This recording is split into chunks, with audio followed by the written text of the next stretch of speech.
that there's a public water source, a tap.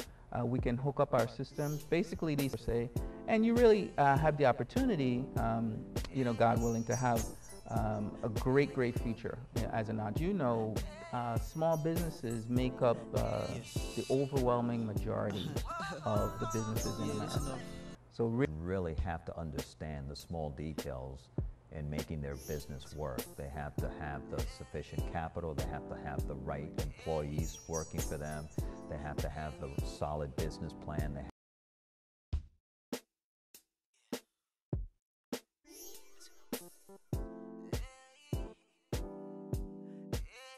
What would life be like in 10 years?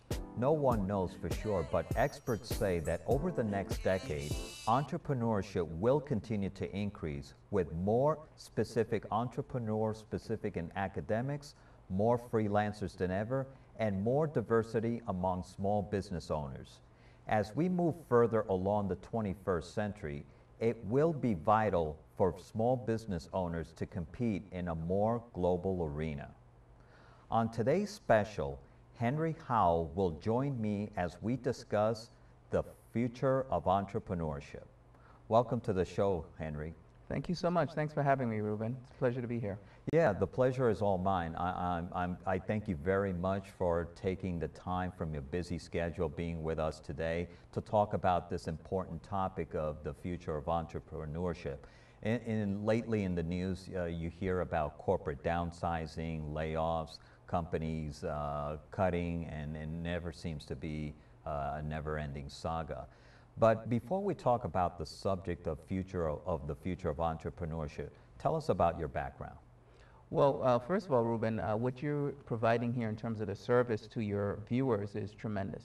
So I really appreciate that. My background is in corporate America. I was in marketing and advertising for about 20 years. And worked on various brands, everything from packaged goods to technologies to business advertising. And I specialize in media placement, so working with TV, radio stations, buying media, meeting the client's objectives in terms of their sales goal. So I've done that for many years, and I branched out and started doing it on my own, and started my own firm many moons ago. And really have just evolved since, basically becoming an entrepreneur and being involved in various projects. Oh, okay, great. And I understand you have a company called Alkaline Water Wave. Tell us about that company. Yeah, Alkaline Water Wave is a distributorship. We market alkaline water systems basically for homes or offices, anywhere that there's a public water source, a tap.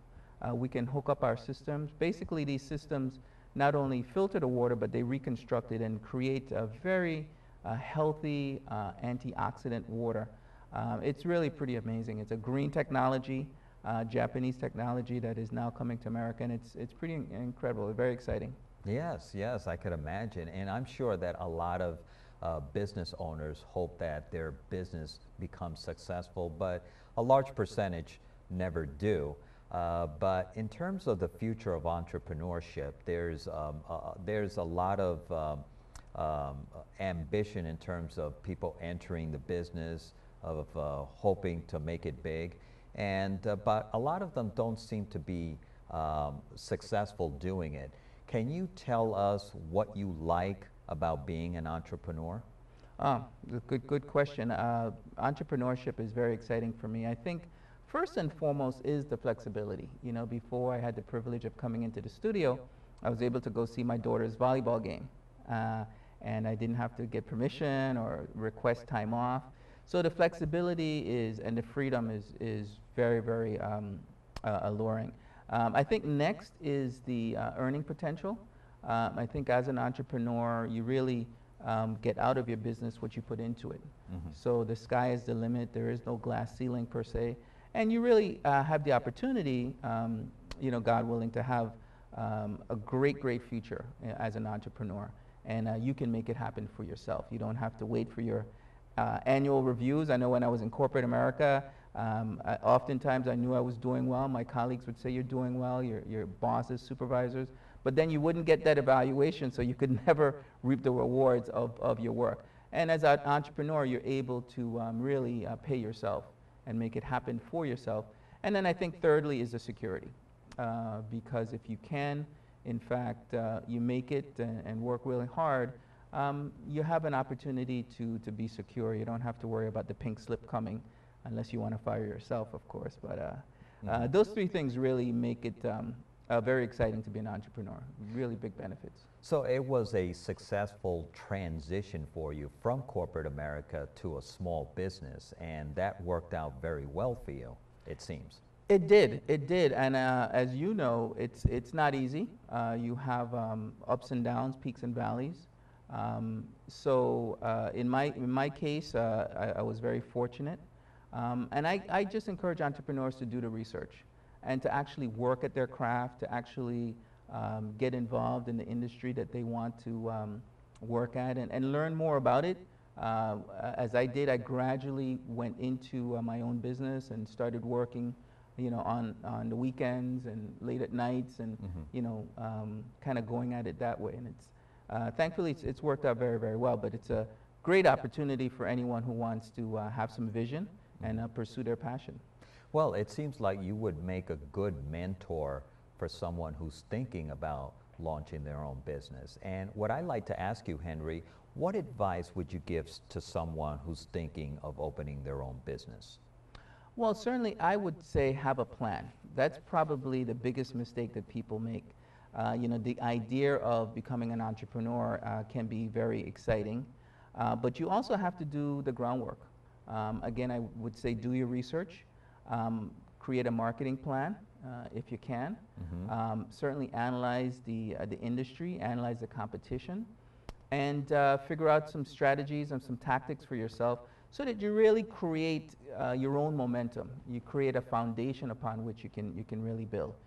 Certainly you have to look at your financing and see very realistically how you would be able to earn income and have some realistic projections. Yes, absolutely. And also this topic of entrepreneurship, it never seems to have been taught in textbooks or in schools many years ago. And all of a sudden, entrepreneurship has kind of blown up, has really grown significantly. I guess it all goes back to corporate America, where corporate America is just downsizing and laying off, and that's giving the motivation to people out there to go out and launch their own business. So why is it important now to become an entrepreneur?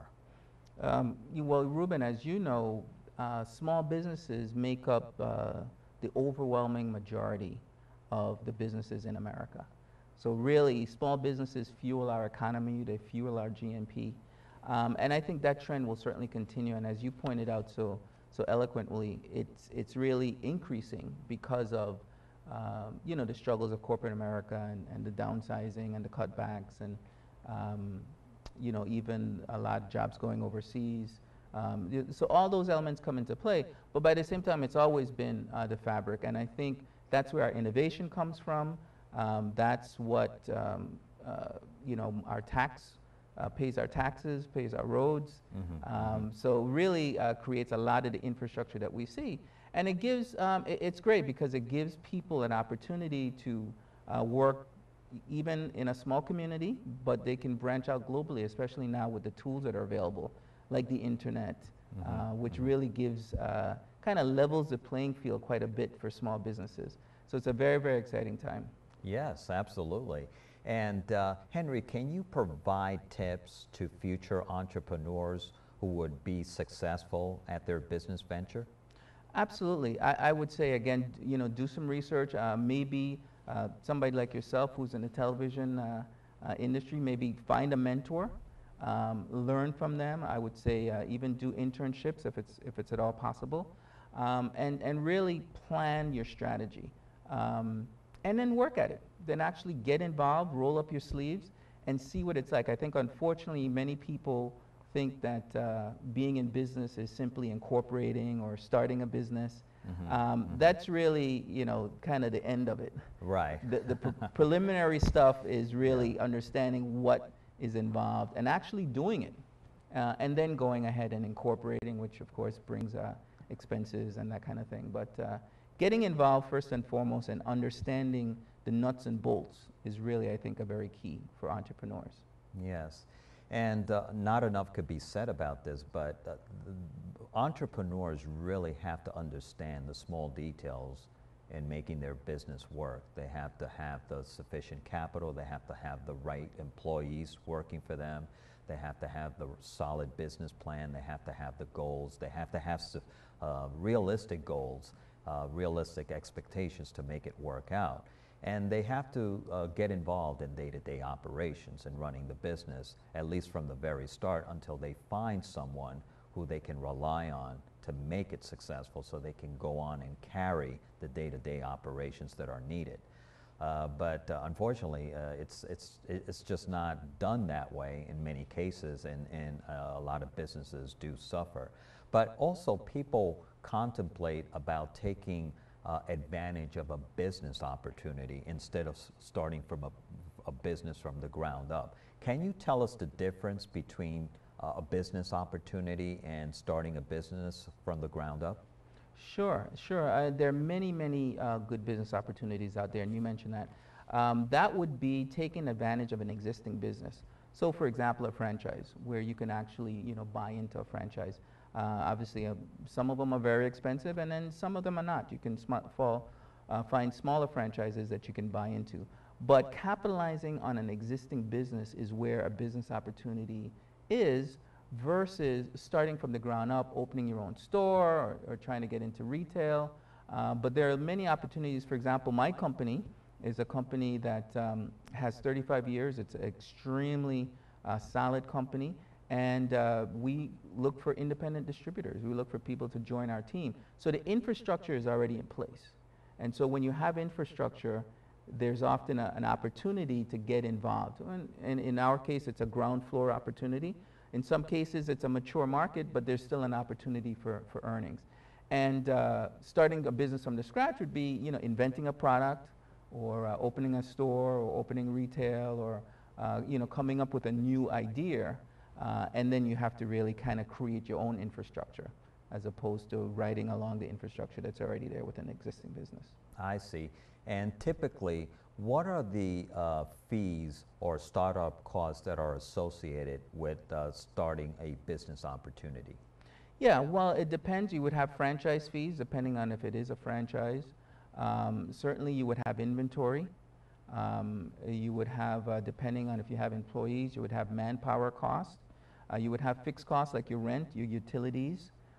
Those kinds of things would be involved.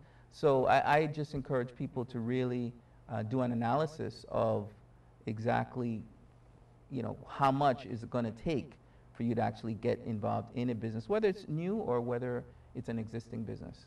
Oh, I see. And what are some challenges that daily small business owners face on a daily basis? Yeah, great question. I think one of the main ones is managing cash flow.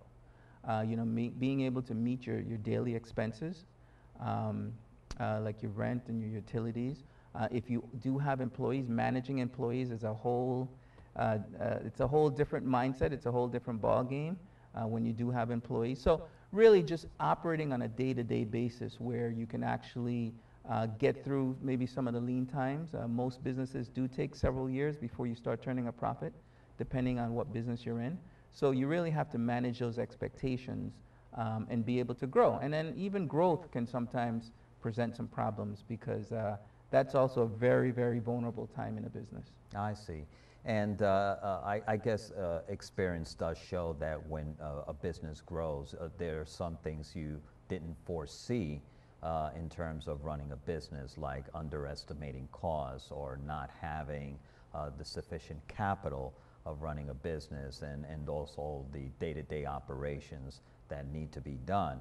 And sometimes choosing the right person that will handle the day-to-day operations is not so easy to find. Finding that right person who can do that is not so easy. But in your opinion, do you think that all these mistakes that business owners consistently do can be avoided in terms of running a successful business? Certainly, I think it can. If somebody is well studied, if they're well prepared, if they learn from people who have done it, then you can certainly avoid a lot of the pitfalls out there.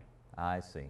And do you have contact information that you might want to share with our listeners? Oh, absolutely. I really invite everyone to contact us. Go to www.alkalinewaterwave.us. That's alkaline, A-L-K-A-L-I-N-E, water, W-A-T-E-R, wave, W-A-V-E, .us, and get a free ebook on our business. You can download that, and it's absolutely free. You can email me at henry@alkalinewaterwave.com, and I would love to hear your emails. Or you can call us at 718-643-7354. That's 718-643-7354, extension 10. And I would love to share advice or answer questions, or certainly introduce people to my business or help them with their business, whatever the case may be. All right, wonderful. Henry, I thank you very much for coming in to meet with us. I thank you very much, for taking time from your busy schedule for being with us today, and thank you very much, and hope to have you back on our show very soon. I would really welcome that, and again, congratulations, Ruben, on this show and all the great work that you do. I really appreciate the opportunity to come in and spend a little time with you today. Oh, thank you very much. The pleasure is all mine, Henry. And for all you folks out there, thank you very much for tuning in, and we will welcome you back on our next show. Take care and have a good one.